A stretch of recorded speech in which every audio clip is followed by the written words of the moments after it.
जी। वर्ष प्रतिपदा, वर्ष प्रतिपदा इसे हिंदू नववर्ष कहते हैं, वैदिक नववर्ष कहते हैं और सृष्टि संवत भी कहते हैं इसको। और वर्ष प्रतिपदा कहीं कहीं युगादि कहते हैं। चैत्र शुक्ल पक्ष प्रतिपदा मतलब पहले दिन हम लोगों का, सारे संसार का नया वर्ष होता है। नए वर्ष के समय आप देखेंगे कि फूलों में, पेड़ों में पत्तियां नई नई निकलती हैं, नई ऋतु शुरू होती है, सब कुछ नया रहता है संसार में। इसलिए नव संवत्सर वर्ष प्रतिपदा इसका नाम। इसी दिन ब्रह्मा जी ने इस संसार की सृष्टि शुरू की थी, निर्माण शुरू किया था। ब्रह्म पुराण में लिखा है, चैत्र मासे जगत ब्रह्म समग्रे प्रथमे अनि शुक्ल पक्षे समग्रे तु सदा सूर्योदये सति। इसका मतलब है कि चैत्र मास के शुक्ल पक्ष प्रतिपदा तिथि को शुभ प्रातः काल ब्रह्मा जी ने इस संसार का निर्माण शुरू किया था। इसलिए यह संसार का वर्ष है, सृष्टि वर्ष है। तो इस दिन करते क्या है? अच्छा, एक समस्या ये है कि भारत के कुछ जगहों पर यह 13 अप्रैल से मनाया जाएगा, लेकिन हमारे हॉलैंड में, यूरोप में यह 12 तारीख को ही शुरू होगा। क्यों? क्योंकि सुबह जब 12 तारीख को सूर्योदय होगा तो प्रतिपदा तिथि रहेगी। इसलिए 12 तारीख से ही नवरात्रि का महत्व माना जाएगा। तो हम लोग 12 तारीख से ही नवरात्रि प्रारंभ करेंगे। इस दिन हम लोग नववर्ष पहले दिन मनाएंगे, राम जी की कथा सुनेंगे और उत्सव मनाएंगे। दक्षेश्वर धाम में, केतुमालेश्वर धाम में, दिव्येश्वर धाम में, तीनों मंदिरों की तरफ से आप सबको नए साल की शुभकामना। भगवान आप सबका मंगल करे, आप सब सुखी रहिए। तो चैत्र शुक्ल पक्ष प्रतिपदा के दिन आप अपने घर के सामने एक ध्वज लगाइए, एक झंडी लगाइए, दोनों तरफ, घर के बाईं तरफ, घर के दाईं तरफ, नए वर्ष के स्वागत में। घर के सामने कुछ सुंदर चित्र बनाइए। और हमारे यहाँ भारत में क्या करते हैं, विशेषकर उत्तर प्रदेश और बिहार में, उस समय गर्मी शुरू होती है, इसलिए घर के दरवाजे के सामने दोनों तरफ एक मिट्टी के बर्तन में जल रखते हैं, जिससे जो अन्य जीव हैं उनको जल मिल सके, वो पानी पी सके। तो इस दिन नववर्ष मनाते हैं। इसी दिन राजा विक्रमादित्य ने तमाम सनातन धर्म के शत्रुओं को युद्ध में पराजित करके भारत से बाहर कर दिया था। और उसी दिन वो राजगद्दी पर बैठे, इसलिए इसे विक्रम संवत भी कहते हैं। इसी दिन राष्ट्रीय स्वयं सेवक संघ के संस्थापक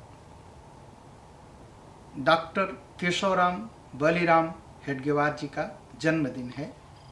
यह नाम इसलिए ले रहा हूँ, आज हिंदुत्व जो जगह है सारी दुनिया में, यह डॉक्टर परम पूजनीय डॉक्टर केशवराम बलिराम हेडगेवार की देन है। उनका नाम कम लोग जानते हैं, लेकिन उन्होंने बहुत बड़ा काम किया है इस संसार को, हिंदुत्व को जगाने के लिए, जिससे दुनिया में शांति आ सके। तो हम लोगों का 12 अप्रैल से नववर्ष शुरू होगा, नया साल शुरू होगा। इसलिए संसार में शांति आए, संसार से दुख विपत्ति भागे। ये बरस भर बीते हुए साल संसार ने बहुत दुख उठाए। कोरोना के नाते सबका व्यापार खत्म हुआ, बिजनेस खत्म हुआ, लोगों की नौकरियां गईं। कितने लोग तो इतने दुखी हुए कि आत्महत्या तक कर लिए, और कितने के परिवारों में बहुत दुख पड़ा। किसी के परिवार में एक, किसी के परिवार में दो, कहीं कहीं तो मैंने देखा कि पूरा का पूरा परिवार इस कोरोना ने नष्ट कर दिया। तो आइए, हम सनातनी हैं, हम हिंदू हैं, हर मंत्र के बाद हम शांति कहते हैं। पुनः एक बार संसार में शांति हो, इसके लिए हम पूरा 9 रोज तक, पूरे नवरात्रि तक हम प्रार्थना करेंगे, पूजा करेंगे, पाठ करेंगे, जिससे यह कोरोना महामारी संसार से खत्म हो, संसार में फिर से लोगों का व्यापार चल सके, बिजनेस चल सके, नौकरियां लोगों को मिल सके। इसलिए हम दक्षेश्वर धाम में, केतुमालेश्वर धाम में और दिव्येश्वर धाम में संसार के सुख के लिए, शांति के लिए, भक्ति के लिए प्रार्थना करेंगे। जहाँ जैसी सूचना हो आप फ़ोन करके पता करें, वहाँ पर ज़रूर जाएं और अपना कुछ भी योगदान जो आपसे हो सकता है मंदिर में करें, संसार की भलाई के लिए करें और संसार को सुखमय बनाने के लिए करें।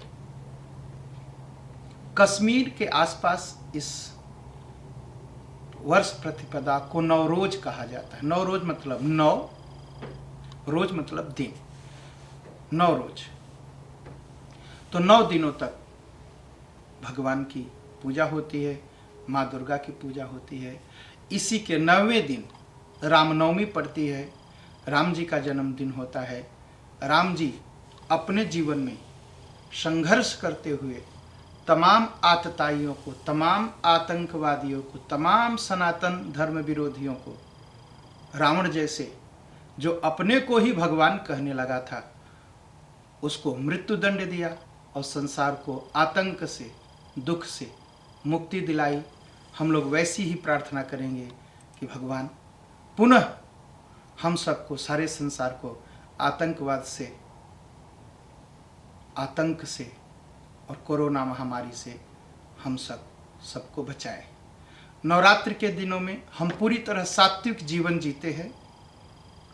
सारे संसार के लिए यह नियम है, आप सात्विक जीवन जिए, सात्विक भोजन करें, मांस, मदिरा और नशे वाली चीज़ें उसको छोड़ दें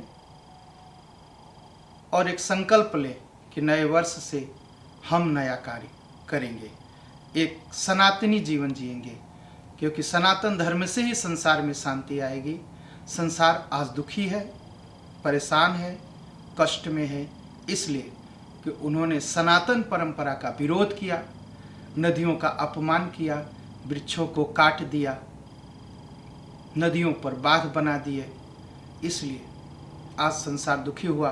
हम पुनः प्रार्थना करें कि यह संसार सुखी हो और हम सनातन धर्म के जो मूल्य हैं, जो नियम हैं, उस पर चलेंगे और सारे संसार को सुखी बनाने का प्रयास करेंगे।